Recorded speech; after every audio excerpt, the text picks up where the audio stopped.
Alors le projet Holy Shit, c'est un projet que j'ai conçu, d'abord la pièce de théâtre et ensuite le documentaire que j'ai conçu pour apporter un autre regard sur la question de l'inceste et sur comment on traverse, en fait, comment on fait de ça quelque chose. Au départ, Holy Shit, c'est une pièce de théâtre que j'ai conçue et qui a été co-mise en scène par Madeleine Piguet-Reikoff. L'idée, c'était d'aller sur scène et de dire, ok, ça m'est arrivé, maintenant je vais mettre des mots pour dépasser ma honte et pour pouvoir partager avec le plus grand nombre le chemin de résilience que ça représente. Mais c'est aussi de dire que depuis toute petite, au moment où c'est arrivé, quand j'avais 7 ans, j'ai eu l'intuition, le message que si cette horreur était possible, il y avait forcément l'autre côté de la médaille.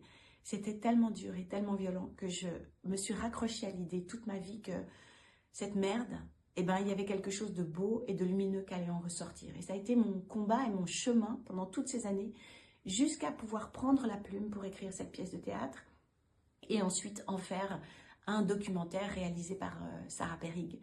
Et c'était finalement de se dire que on passe par l'étape de la victime, on passe par l'étape de la souffrance, mais à un moment donné, il nous incombe de dire qu'est-ce que je fais de ça. Et c'est une décision personnelle. Pour moi, c'était les mots et le théâtre.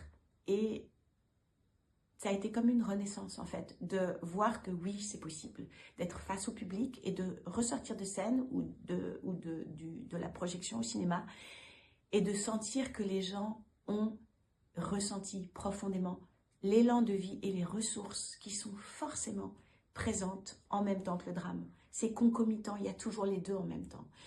Et la ressource est même la chose qui est la plus proche de nous. Moi, j'ai commencé par écrire au moment même où ça m'est arrivé. Et je pense qu'on oublie les ressources parce qu'elles sont tellement proches de notre ADN que finalement, on ne sait pas qu'elles sont là. Et c'est un message pour toutes les personnes qui traversent soit l'inceste, soit une épreuve, quelle qu'elle soit. C'est à un moment donné de décider, ok, qu'est-ce que je vais faire de ça? Donc, Holy Shit, c'est la merde, les emmerdes sacrées. Qu'est-ce qu'on fait de nos plus grandes épreuves? C'est un appel vraiment à s'emparer de ces épreuves et d'en faire quelque chose de beau.